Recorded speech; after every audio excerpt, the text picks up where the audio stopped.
మిత్రులందరికీ శుభోదయం. పిల్లల్లాంటి పెద్దల్ని చదివించేటువంటి కమ్మని కథలను స్వర్గానికి దుప్పట్లు అనేటువంటి చిన్న కథల సంపుటిగా మనకు అందించిన శ్రీ కల్లూరు రాఘవేంద్రరావు తాతయ్య గారు రచించినటువంటి మరొక కథ ఈ రోజు మనం విందాం. కథ పేరు మయూరుడి మంత్రాంగం. విందాం మరి. కథ పేరు మయూరుడి మంత్రాంగము. ఆంధ్రదేశాన్ని శాతవాహనులు పాలిస్తున్న కాలంలో స్థానాకోడూరు అనే గ్రామంలో ఓ పేద కుటుంబం ఉండేది. ఆ కుటుంబ యజమానికి మయూరుడు అనే 8 ఏళ్ల మనవడుండేవాడు. మయూరుడు తన ఇంటి ప్రాంగణంలో ఉన్న కడిమి చెట్టు నీడలో ఆడుకునేవాడు. ఆ చెట్టు నీడలోనే తాత చెప్పే వీరుల కథలు వింటూ ఆయన ఒడిలో నిద్రించేవాడు. స్ఫురద్రూపి అయిన ఆ కుర్రాన్ని చూసిన వాళ్ళంతా ఇతడు రాజు అవుతాడు అనేవాళ్లు.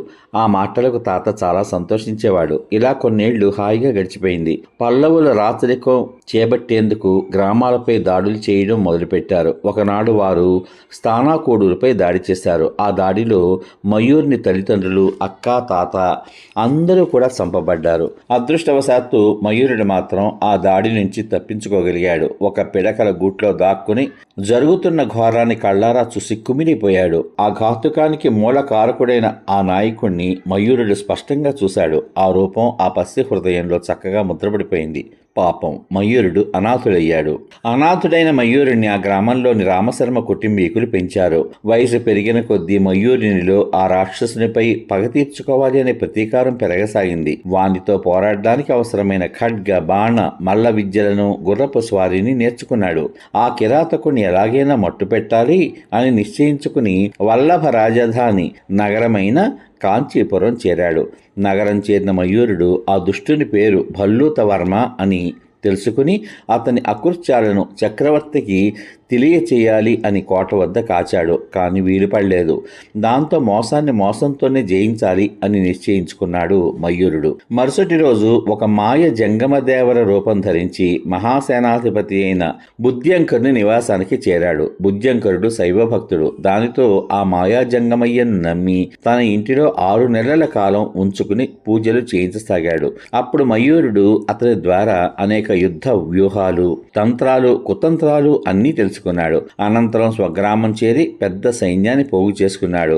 ప్రతి ఇంటి నుండి యువకులను తన సైన్యంలో చేర్చుకున్నాడు. స్త్రీలకు కూడా యుద్ధ విన్యాసాలు నేర్పించాడు. స్థానాకోరుడు చుట్టూ ఒక పెద్ద గట్టి కోటను నిర్మించుకున్నాడు. 1000 మంది సుశిక్షిత సైన్యాన్ని తయారు చేసుకుని పల్లవరాజుల గ్రామాల మీద దాడి చేయడం మొదలుపెట్టాడు. మయూరుడు చేస్తున్న ఈ దాడులకు మూలకారకులు భల్లూతవర్మ, వీరవర్మలే అని తెలుసుకున్న చక్రవర్తి ఆ దాడులను ఆపడానికి వారినే పంపాడు. తొలుత వీరవర్మ వెళ్లి భంగపడి మయూర్ని చేతిలో బందీ అయ్యాడు. తదుపరి భల్లూతవర్మ మహాసైన్యంతో వెళ్ళాడు. భల్లూతవర్మ వచ్చే మార్గం మయూరుడు ఊహించి ఆ తోవలో ఉన్న ఒక పెద్ద తోటలోకి కొన్ని వేల కోతులను తోలాడు.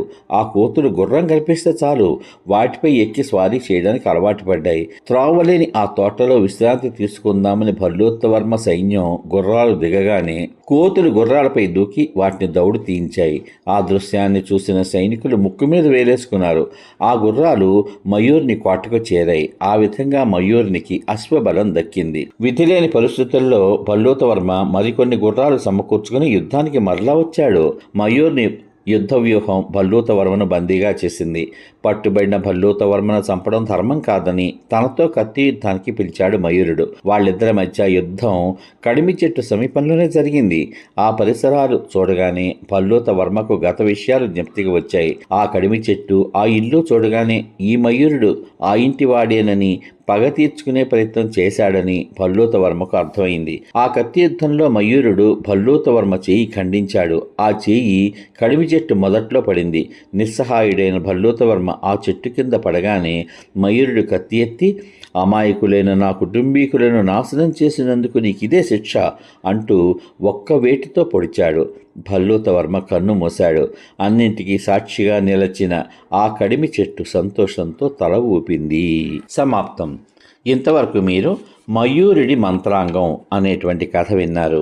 తన తల్లిదండ్రులను, తన అక్క, తాత మొదలైన అందరినీ కూడా ఒక దుర్మార్గుడు కారణం లేకుండా ఏ విధంగా హతమార్చాడో అటువంటి దుర్మార్గుని యొక్క రూపాన్ని మనసులో ముద్రించుకుని చివరకు అమాయకులైన తన కుటుంబీకులను నాశనం చేసినందుకు ఆ దుర్మార్గుణ్ణే చంపి ఏ విధంగా తన పగను తీర్చుకున్నాడో ఈ కథ ద్వారా మనం విన్నాం కదా. అయితే ఇటువంటి పగలు మనం చాలా తెలుగు సినిమాల్లో చూసి ఉంటాం. ముళ్ళును ముళ్ళుతోనే తీయాలి, ఒక దుర్మార్గుడి యొక్క దుర్మార్గత్వాన్ని మోసంతోటే కడతీర్చాలి అనేటువంటి ఒక చక్కని నీతిని మనకు అందించినటువంటి ఈ కథను రచించిన శ్రీ కల్లూరు రాఘవేంద్రరావు తాతయ్య గారికి హృదయపూర్వక కృతజ్ఞతాభివందనాలు తెలియజేసుకుంటూ రేపటి భాగంలో మరో మంచి కథతో మీ ముందుకు వస్తాను. ఈ కథ కనుక మీకు నచ్చినట్లయితే ఈ కథ మీద మీ అమూల్యమైన అభిప్రాయాన్ని వీడియో కింద పొందుపరచమని కోరుకుంటూ రేపటి భాగంలో శ్రీ కల్లూరు రాఘవేంద్రరావు తాతయ్య గారు రచించిన సాయం అనే కథ విందాం. అంతవరకు అందరకు సర్వే జనా సుఖినో భవంతు. శుభమస్తు. స్వస్తి.